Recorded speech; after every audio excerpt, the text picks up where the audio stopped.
이방 여자와 결혼한 사람들을 전부 다 돌려보내고 자녀까지 돌려보내고 그러니까 막 크게 해코지를 당해서 겨우겨우 귀한 백성들이 건축해 놨던 재건했던 성벽과 성전이 다 헐어버렸어요. 이런 상황에서 지원 받을 것도 없고 또 다시 일어날 힘조차 없고 성 경비하는 것도 참 어려울 만큼 힘들었었는데 이제 느헤미야의 이제 동생이었죠. 하나니가 친구들 몇 명을 대동해서 페르시아에 있는 형 느헤미야 술 맡은 관원장, 그때 당시 아닥사스다의 술 맡은 관원장이었던 이 형에게 찾아가서 이 이야기를 전하니까 느헤미야가 너무 막 속이 상해가지고 슬퍼하면서 가슴을 치면서 애통하고 옷을 찢고 수염을 뜯으면서 슬퍼했다는 이야기를 우리가 봤어요. 그리고 왕의 황제의 허락을 받았고 12년 동안 이제 휴가를 받아서 예루살렘에 와가지고 이제 그렇게 무너진 그 성을 다시 재건하게 되었다. 근데 이 재건하는데 그 느헤미야의 통솔력은 굉장히 대단했죠. 구획을 정해줬어요. 할당량을 정해주고 그게 그렇게 해서 이제 각 가정 가문에게 이것만 하면은 너희들 더 이상 일하지 않아도 된다 하니까 아주 그냥 밤을 새면서 열심히 했겠죠. 52일 만에 성전 재건이 다 끝났던 걸 우리가 기억해요. 그리고서는 이제 모든 이 성전에 관한 한 또 성벽에 관한 한 재건이 끝나고 이제는 8장부터 1장부터 7장까지가 그런 이야기였고 8장부터가 느헤미야 8장부터가 이제 영적인 개혁이에요. 그 하드웨어적인 그 재건을 했다면 8장부터 마지막 장까지는 소프트웨어적인 재건이에요. 영적으로 우리가 성전이 중요합니까? 성전 안에서 드려지는 예배가 중요합니까? 그죠? 예배가 중요하죠. 이 모든 것들은 다 무엇을 위한 거냐면 하나님을 경외하기 위함이었던 거죠.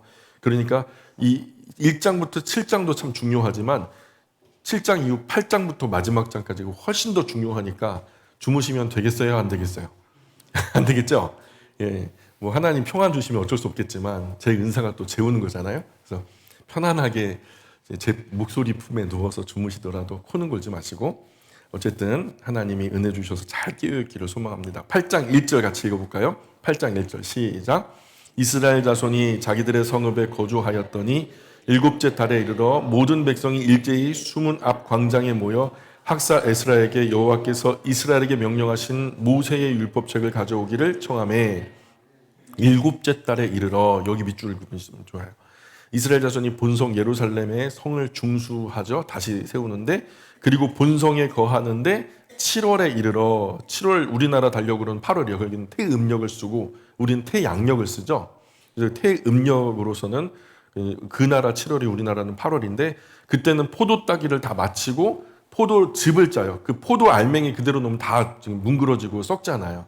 이걸 갖다가 발로 지근지근 밟아서 틀에 놓고 밟아서 그 즙을 짜가지고 다 담그고 나면 1년 농사가 거의 다 마무리되는 거예요. 우리나라로 치면 1년의 마지막에 우리 김장김치 담그잖아요. 이 겨우내 먹을 거 그렇게 김장 담그는 것처럼 이 사람들은 김장이 그 포도를 담아서 포도주 틀에 담고 막 이렇게 수장절이라 그래서 그때쯤에 지켜지는 절기다 그래갖고 거둘 숫자 저장하다 해갖고 수장절 그렇게 그러면 1년 농사가 끝나는데 우리가 그러니까 우리의 연말에 해당하는 것이 그 사람들에게는 이제 7월 달. 그래서 7월 1일 날 나팔절, 7월 10일 날 대속죄일, 그리고 7월 15일이 이제 장막절 또는 수장절 같은 이름이죠. 이때가 이제 분기점인 거예요. 15일이. 그러니까 우리 7월로 치면은 12월 정도로 생각하면 좋아요. 연말 연시가 교차되어지는 지점으로.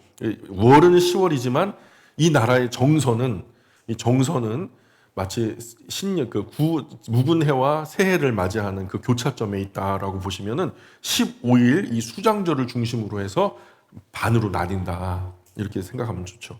그래서 중요한 명절들이 다 7월 달에 몰려 있어요. 그래서 이 15일은 대략 하나님 앞에서 자신의 지은 죄의 허물을 용서를 구하고 또 대속죄일이라 그래갖고 7월 10일 날 모든 국가적으로 하나님 앞에 의도치 않게 정말 혹시라도 우리가 하나님 앞에서 잘못 저지른 허물이 있다면 용서해달라고 국가적으로 용서를 구하는 절기. 그래서 그때가 있고, 그래서 이 사람들의 이제 월은요 서수형으로 된 게 아니라 1, 2, 3, 4 이렇게 순서대로 된 게 아니라 예를 들어서 뭐 니산월, 아비브월이라고 그래갖고 디스리월, 기슬르월 이렇게 달 이름이 우리와는 달라요. 아라비아 숫자로 서수 순서형으로 나가는 게 아니라 이 사람들은 한 해의 모든 그 월이요 의미를 가지고 있어요. 예를 들어서 한 해 농사 끝났으니까 10월 정도 우기가 시작되는데 우기가 이제 밀과 보리를 파종하기 전에 파종한 이후에 이른비가 와서 이제 거기에 싹이 나는 돕는 절기를 이른비, 파종할 때 오는 비, 10월 달에 오는 비를 파종비 또는 이른비라고 얘기하는데 우리 같으면 겨울에 오는 비를 1월부터 10월까지 보면 가을쯤 이제 오는 비, 벼를 베기 전에 이삭이 익어갈 때 이제 벼가 벤다 그러죠. 아기를 벤다고 하는 것처럼 알곡이 이제 배에 있는 시기. 그들이 어차피 뭐 달 이름 서수인 1, 2, 3으로 안 나오고 씨 뿌릴 때 연초를 보니까 이른 비와 늦은 비의 개념으로 우리와 좀 다르게 이제 얘기하는 게 있어요. 그래서 그들의 한 해의 시작이 7월부터 우리 같으면은 달 이름으로 7월 달인데 실제로는 10월 달. 그러나 정서로는 12월 달, 1월 달에 분기점이 있다는 거. 약 3개월의 차이가 있고 우리가 보통 부활절, 예수님 순환절, 다시 말해서 6월절 지킬 때 보면 3월 말에서 4월 초 중반까지 그때가 히브리인들에게는 1월 달 정도 되는 거죠. 그래서 7월에 할 때 우리 달력으로 10월쯤 되는데 포도 따기를 다 마쳤다는 거고 그리고 즙을 짜서 포도즙을 담고 나면 육신의 양식 거두어 저정 이제 먹고 살 거 이제 다 괜찮다. 뭔가 겨우내 농한기 동안에 먹고 살 거 걱정 없다 하고서 저장을 해놨으니까 이제부터 본격적으로 하나님 말씀을 읽어서 영혼의 양식을 거두는 계절. 이 농한기가 아니라 영적으로는 영번기가 되는 거죠. 농한기지만 농번기가 있고 농한기가 있잖아요. 그럼 영도 뭔가 열심히 일할 때가 있으면 그 또 쉴 때도 있는데 지금 여기서는 그 겨울 다시 말해서 농한기가 이 사람들에게는 영번기가 되는 거죠. 영적으로 뭔가 튼튼하게 살을 찌우는 절기. 그 한 해가 시작되어진 첫 달을 온전히 이제 15일 동안 회개하고 또 지난 한 해 속죄 받고 그 다음에 이제 이 수장절을 중심으로 하나님께 감사하는 절기. 하나님 너무너무 감사합니다. 지난 한 해 동안 우리에게 부어주셨던 은혜의 것들을 다 감사합니다 하면서 1월 1일 날이 뭐 하는 절기냐면 감사의 절기예요. 수장절기. 그러니까 감사. 8장 2절 3절 한번 볼까요? 근데 그때 뭐 했냐? 사람들 다 모아놓고 1절에서 우리가 그렇게 이제 했죠. 다 일제히 모아놓고 에스라 여호와께서 이스라엘 명령 모세 율법책을 갖다가 그 다음에 2절에 일곱째 같이 읽습니다. 일곱째 달 초하루에 제사장 에스라가 율법책을 가지고 회중 앞 곧 남자나 여자나 알아들을 만한 모든 사람 앞에 이르러 수문 앞 광장에서 새벽부터 정오까지 남자나 여자나 알아들을 만한 모든 사람 앞에서 읽음에 뭇 백성이 그 율법책에 귀를 기울였는데 아멘. 이것이 이제 인류 역사상 첫 번째 성경 통독이에요. 성경 통독. 아쉽게도 그 뒤에는 지속되지 않아요. 하나님께서 이스라엘 백성들에게 출애굽 이후 가나안 땅에 들어갔을 때 그 땅에 들어가게 되거든. 7년 초막절 면제년에 안식년이라고 하죠. 7년째 맞는 그 면제년에 그 남자와 여자, 유아와 나그네, 이방인 그리고 심지어 뭐 할 것 없이 다 한 군데 모아놓고 하나님의 율법책을 낭독하여 들리라고 했어요. 근데 이제 그때 당시는 이렇게 성경책이 없으니까 두루마리가 국가적으로 한두 개 있을까 말까 하니까 이 성경을 읽는다면 그때밖에는 접할 수 있는 그 시간이 없잖아요. 그래서 최소한 7년에 한 번씩이라도 읽었으면 하나님을 모르지는 않았을 건데 7년에 한 번씩도 읽지 않았어요. 그 명령만 있었지. 신명기 31장에 명령만 있었지 그 이후로는 한 번도 읽은 적이 없었어요. 근데 지금 이게 처음으로 그때 이후 처음으로 읽혀지는 거예요. 모세의 율법이. 엄청나죠. 그래서 지금 그 7월 원래는 이렇게 읽는 게 아니라 이제 그렇게 뭐 국민 남녀 유초등 중고등 뭐 대학원 외국인까지 다 한 자리에 불러 모아서 7년에 한 번 7월 15일부터 23일까지 8일 동안 성경을 읽으라고 이제 성경 읽고 읽는 걸로 끝나는 게 아니라 다 알아듣도록 설명을 해줘라. 이 소그룹 모아놓고서 이 말씀이 어떤 의미인지를 아는 어른들이 성경을 아는 어른들이 분반 공부죠. 말 그대로 분반 공부를 하는 거죠. 근데 사실 에스라가 지금 하는 걸 보면은 그런 세밀한 것까지는 몰랐던 것 같아요. 그래서 다만 읽어 나가다가 알게 됐던 것 같아요. 아하, 이 7월 15일에 장막에 거하라고 했구나. 또 성경 읽으라고 했구나 읽다가 깨달은 거예요. 그래서 8장에 보면 이렇게 성경을 낭독하고요. 그리고 소그룹으로 나눠서 성경을 설명하고요. 이런 성경 강좌가 있은 후에 성경을 통독하고 또 설명하는 와중에 대성통곡하고 우는 사람 달래느라고 사람들이 정신이 없는 거예요. 분방 공부해갖고 성경을 읽고 이 말이 어떤 의미냐 이걸 설명해 주는데 사람들이 울고불고 난리가 난 거예요. 정산하느라고 막. 내가 지은 죄에 대해서 내가 갚지 못한 거 갚아야 되고, 막 내가 못되게 군 것도 사과하러 가야 되고 하니까 사방팔방으로 아까 우리 윤 간사님 보여주셨던 것처럼 에즈버리 대학교 거기서는 이제 앞에서 나와서 이제 자기 죄를 고백하고 그랬다잖아요. 평양 부흥운동 1907년도에 있었던 평양성 대부흥운동이 어떻게 시작됐냐면 1905년도 원산에서 시작됐어요. 사실은 한 남자 선교사님과 두 여자 선교사님이 너무 이제 그 신앙 그 선교를 하는데 열매가 없는 거예요. 열매가 없어가지고 이거 어떻게 하냐, 이거 우리가 아무리 복음을 전해도 잘 알아듣질 못한다 하다가 이 남자 선교사님이 솔직히 자기의 신앙을 고백했어요. 하나님, 내가 하나님 앞에서 회개합니다. 제가 이 사람들을 구원받아야 할 영혼으로 본 게 아니라 나보다 저급한 어떤 족속, 아주 야만적인 국민으로 봐서 내가 할애했다고, 이 사람들을 아주 짐승 비슷하게 생각했노라고, 이런 것들을 제가 회개하고 이들을 다시 우리와 눈높이를 같이 해서 복음을 듣고 구원받아야 할 영혼으로 제가 바라볼 수 있도록 도와달라고 이렇게 기도하는 도중에 두 여자 선교사님이 또 고백을 한 거예요. 그런 신앙의 고백을 통해서. 그래서 그 기도회가 계속된 거예요. 매일 저녁 모여서 15일 정도 기도해. 근데 그 기도 모임이 점점점 커진 거예요. 그 원산 전체의 그 시민들이, 원산 지역 거민들이 다 몰려와서 회개 운동이 벌어지니까 그게 옮겨 붙은 것이 평양 대부흥 운동이에요. 1907년도에 집회를 열고서 15일 동안 이 지역 집회를 하는데, 거기서 사람들이 그때 당시 막 어려웠던 시절에 난을 겪고 막 그럴 때 다른 막 집에 들어가갖고 뭐 보물을 훔친 거, 막 다른 사람들 보지 않을 때 누군가를 때려 죽인 거, 막 그냥 막 어떤 음란한 어떤 그런 것들을 한 거, 심지어는 어떤 엄마는요 이 피난을 한번 갔나 봐요. 난을 맞아갖고 피난을 가다가 어린 아이가 걸리적거리니까 이 아이를요 나무 등골에다가 메어쳐 죽인 거예요. 엄마가. 이런 것들을 나와가지고 막 다 쏟아놓으면서 나는 죽임을 당해도 싼 죄인들이라고 이렇게 고백하면서 평양 대부흥 운동이 시작됐어요. 그래서 그 모습을 이 선교사님이 아주 세밀한 붓 끝으로 다 표현해내는데 정말로 충격적이기도 하고, 또 마지막 부분에 가서는 눈물 없이는 읽을 수 없을 만큼 너무 감동적이기도 하고 뭐 그런 일이 있었어요. 그래서 에즈버리 대학교에서의 그 부흥도 참 멋지고 또 뭐 부럽지만 우리 안에 이미 그런 것들이 있었다는 것을 기억하시고 과거를 되돌아옴으로써 우리가 좀 회복의 은혜를 만나는 것도 참 좋겠다는 생각이 들어요. 어쨌든 이렇게 소급으로 남아서 성경을 설명하는데 우는 사람 달래느라고 정신 없었고, 그 느헤미야하고 에스라가 주축이 되어서 성경 사경회가 이제 이렇게 열린 거잖아요. 8절 9절 한번 읽어볼게요. 8절 9절 시작. 하나님의 율법책을 낭독하고 그 뜻을 해석하여 백성에게 그 낭독하는 것을 다 깨닫게 하니 백성이 율법의 말씀을 듣고 다 우는지라. 총독 느헤미야와 제사장 겸 학사 에스라와 백성을 가르친 레위 사람들이 모든 백성에게 이르기를 오늘은 너희 하나님 여호와의 성일이니 슬퍼하지 말며 울지 말라 하고. 혹시 성경 읽다가 통곡해 본 적 있으세요? 막 그냥 뭐 알 수 없는 은혜가 막 머리 위에서 폭포수처럼 쏟아져 가지고 눈물 콧물 막 번복되고.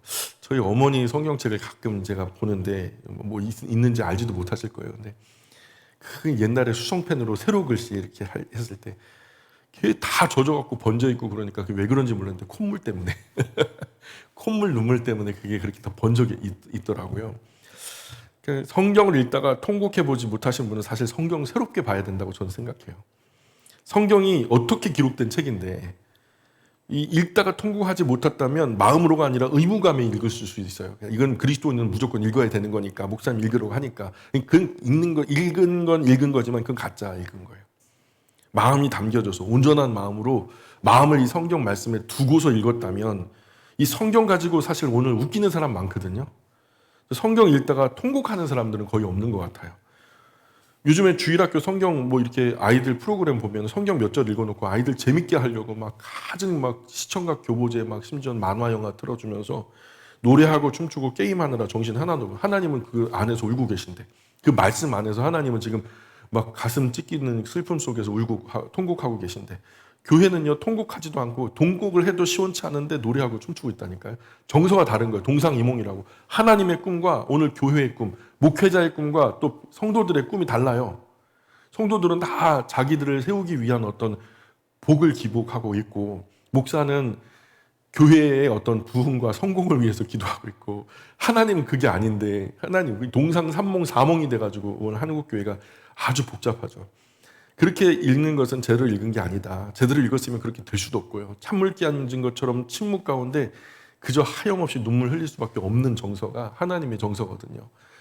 슬픈 영화 보면 영화 안 보고 딴짓하고 장난치다가 나중에 다른 사람 슬퍼서 다 울고 있는데 나 혼자 안 울어요. 왜 그랬을까요?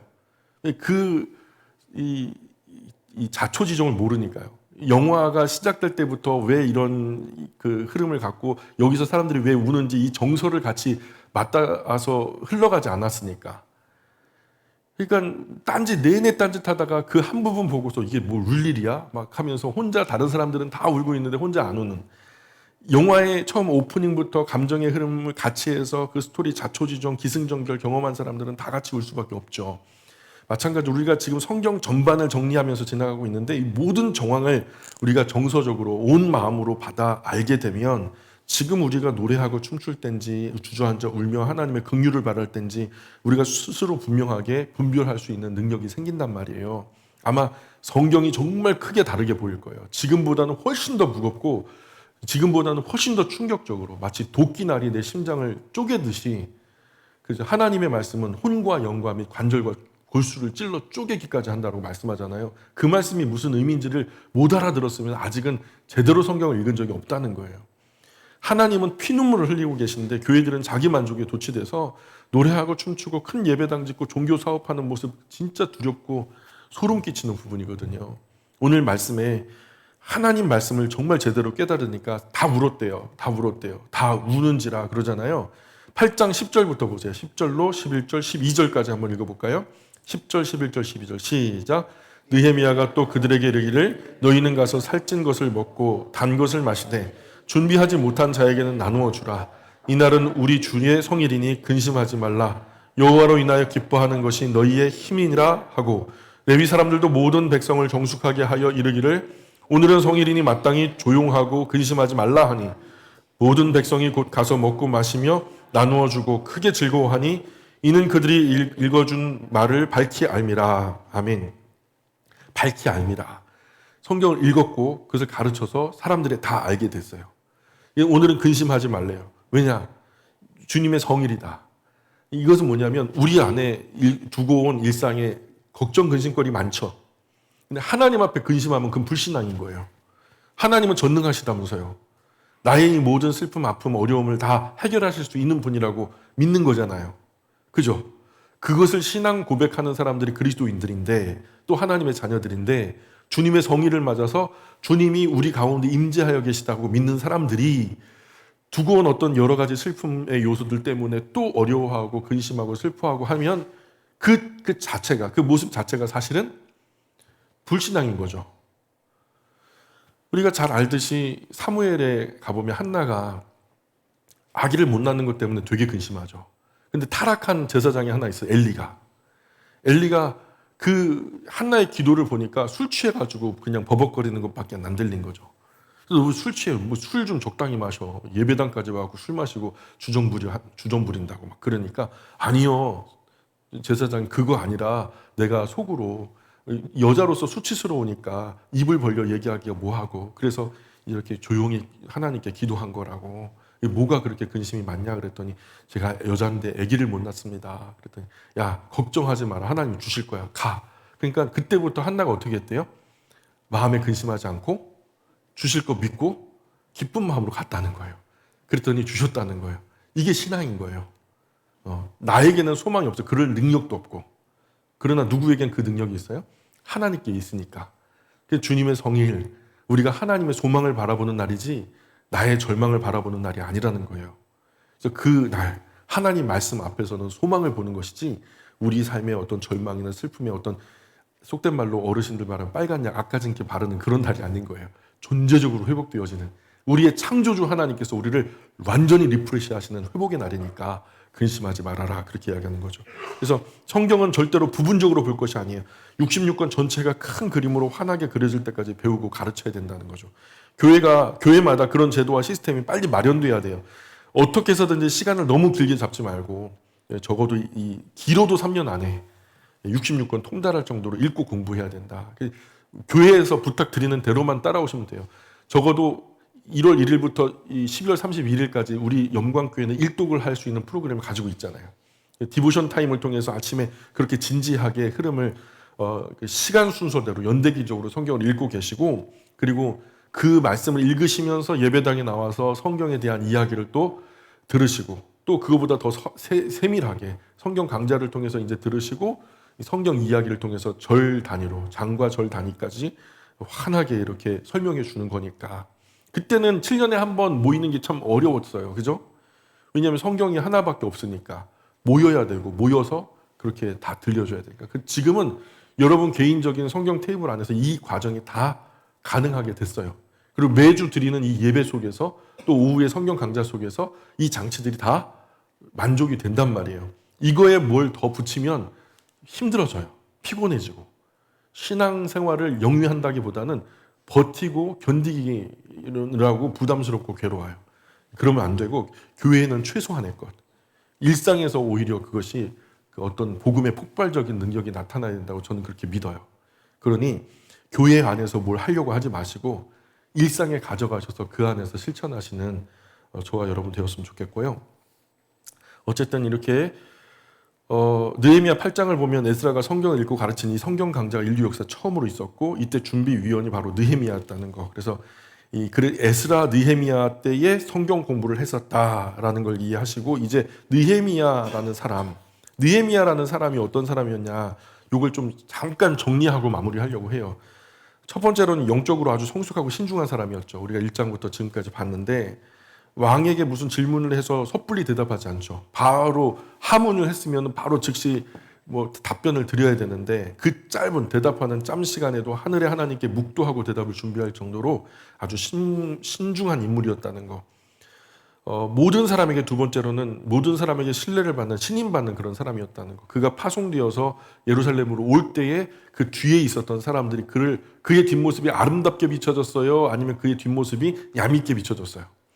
아름답죠. 모두가 축복하면서 그를 보내잖아요. 그 세 번째로, 이 사람은 쉬지 않고 기도하는 사람이었어요. 쉬지 말고 기도하라, 이 말 어떻게 받아들이세요? 이 365일 24시간 아주 무시로 기도를 해야 된다라고 생각하세요? 그게 아니라 그 쉬지 말고 기도하라는 것이 어떻게 실천될 수 있는가를 아주 단적으로 보여주는 사람이 저는 느헤미야라고 생각해요. 쉬지 않고 기도하라니까 새벽부터 저녁까지 기도하는 것이 아니라, 느헤미야서 읽어보면 쉬지 않고 기도한다. 그래서 13장까지 있어요. 느헤미야가 13장까지 있는데 기도가 13편이 나와요. 느헤미야의 기도가. 이 책을 써 가는데 수시로 하나님께 기도하는 장면이 나오죠. 하나님 어떻게 할까요? 이렇게 하면 만족하실까요? 제가 혹시 실수한 건 아닐까요? 하나님 다시 한번 살펴주십시오. 저는 어리고 부족합니다. 이런 어떤 더듬어 찾아가는 듯한 그런 신앙의 신중함이 보이죠. 그래서 하나님과 대하면서 더듬더듬 가지만 확실하게 바른 길로, 한 걸음을 걷더라도 바른 길로, 잘은 못해도 바르게나 하려고 하는 어떤 한 신앙의 몸부림이 보이죠. 네 번째, 심지가 아주 견고한 사람이었죠. 심지가. 이사야에서도 주께서 심지가 견고한 자를 평강하도록 지키시리니 이는 그가 주를 신뢰함이니이다, 이렇게 말씀하는 것처럼, 하나님께는 심지가 견고하지 않은 사람은 일을 하실 수가 없어요. 심지 견고하지 않은 사람은 어떻게 일을 해요? 만약 우리가 사장님이 됐어요.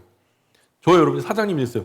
뭔가 직원을 고용하는데 이 고용하려고 하는 이 사람이 신조도 없고 지조도 없고 그저 그냥 분위기나 환경에 따라서 변덕이 죽글뚝하고 이런 사람하고 같이 일할 수 있어요? 자기 성질도 못 이기고 그러면 일할 수 있냐고요. 하나님도 그런 사람과 일 못해요. 옳다고 생각하는 일에 신조가 있고 지조가 있게 심지가 견고한 사람이라야 하나님은 함께 일을 하실 수 있는 거죠. 곁에 사람이 이런저런 말에 좀처럼 흔들리지 않는 사람, 그런 사람과는 중요한 일을 도모할 수 있죠. 그죠? 소신이 있어야 된다는 거. 다섯 번째로 느헤미야가 검소하고 경건한 공직자의 표본이 되는 사람이에요. 오늘날 우리나라에 공무원들이 느헤미야만 같으면 정말 멋지겠다. 예, 느헤미야는 정말 검소하고 경건한 사람이었죠. 자신의 평생 수익을 하나님의 성업을 위해서 선뜻 쾌척할 줄 아는 멸사봉공, 사적인 것을 멸하고 공적인 것을 세우는, 그죠? 이런 정신의 사람이었다는 거. 이거 참 쉽지 않아요. 해본 사람 아니면 모르죠. 내가 엄청나게 큰 부분, 나도 정말 수년을 정성 들여야 하는 이런 어떤 엄청난 것들을 하나님께 쾌척할 수 있다. 사실은 이거는 아이고 그 뭐 가십거리로 쉽게 이야기할 거는 아니에요. 내가 해보지 않았으면 말을 못하는 부분이죠. 여섯 번째로 일을 두고는 쉬지 못하는 사람이었어요. 자기가 할 일이 있는데 일 제쳐놓고 쉬거나 놀거나 하지 않는, 그야말로 최선 다하는 일하는 사람이었고요. 일곱 번째로 무슨 일을 할 때 시비를 아주 분명하게 하는 사람. 시시비비, 옳은 것과 그른 것을 분명하게 구분해. 일을 할 때 분명하고 확실하게, 흐리멍덩하게 하지 않고. 예, 그래서 느헤미야를 보면 옳지 않은 것은 어떤 경우에도 용납하지 않는 모습 보여요.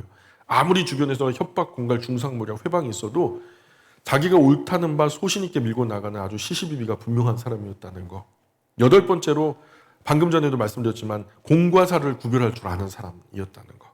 그래서 개인의 희생을 통해서 공동체를 살리는 천상 지도자였다는 거죠. 멸사봉공, 희사봉공, 그죠? 개인을 희생해서 공적인 것을 세우는. 그래서 아홉 번째로 12년 동안 총독 자격으로 왔지만 총독의 봉급을 받지 않았어요. 예. 그래서 느헤미야는 선한 일을 이루기 위해서 일을 맡은 거지 명예나 큰 이익에 연연한 사람은 아니었다는 거. 여기서 뭔가 큰 공을 세워서 나중에 돌아갔을 때 뭐 어떤 출세가도의 어떤 발판으로 삼겠다, 뭐 이런 생각으로 온 게 아니라는 거예요. 열 번째로는 페르시아에 올 때 에스라의 개혁을 돕기 위해서 사유재산을 다 가져왔거든요. 가져와서 그 사유재산을 예루살렘 성벽 중건하는 일에 다 사용하게 되죠. 백성의 부담이 커지니까 12년 동안 총독 봉급은 요구하지도 않았고요.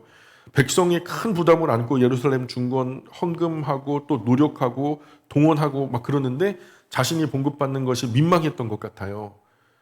그래서 야, 총독의 녹을 좀 우리가 챙겨야 되지 않겠냐 하는 것에 대해서 일절 요구하지 않았고, 나중에 전부 다 아름답게 세워진 이후에도 이름 없이 빚도 없이 그냥 조용히 페르시아로 돌아가고, 거기서도 이제 끝난 게 아니라 다시 돌아오죠. 남은 평생을 예루살렘에서 몸바쳐 하나님의 영광을 쓰임 받으려고. 그래서 남은 영광, 세상의 영광 바라지 않고 하나님의 영광을 바라보면서 자기 일생을 희생했던 사람. 11번째로 에스라를 도와서 성벽을 중수했던 성과도 있고요. 12번째로 제1회 최초 성경 강좌, 성경 통독대회 준비위원으로 동참했던 사람. 그래서 느헤미야서는 이 정도로 마무리하면 좋아요. 나머지는 그냥 쭉 읽어보면 쉽게 읽힐 수 있는 부분들이고요. 뭐 더 할 건 없습니다.